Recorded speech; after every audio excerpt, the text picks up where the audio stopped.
When I show my mom the videos that I've been making molcajete, the first thing she says is that I'm putting too many things on it. She's like, you need a bigger molcajete. But her salsas are better than mine, so I trust her. My name is Gustavo Romero, and today we're gonna make salsa de piña. We're gonna use the tatemado technique. We're gonna char the pineapple, tomatillos, habanero chiles, or onion. I have an obsession for like charring stuff. We're gonna start with our chiles. They have this really nice color. We're gonna add them to the molcajete.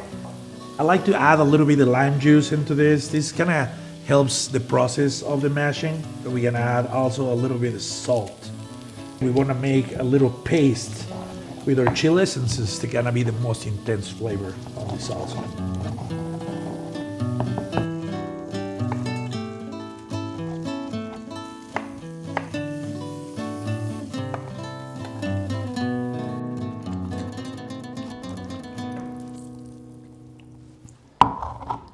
All right, now that we got our mash, we're just gonna nicely dice the rest of the pineapple, and then we're gonna add it.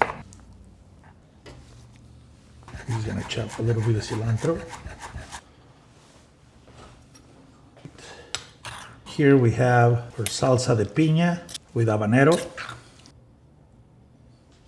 Cheers. Sweet. You get some of the tomatillo flavor, so it gives acidity. A little bit of the lime.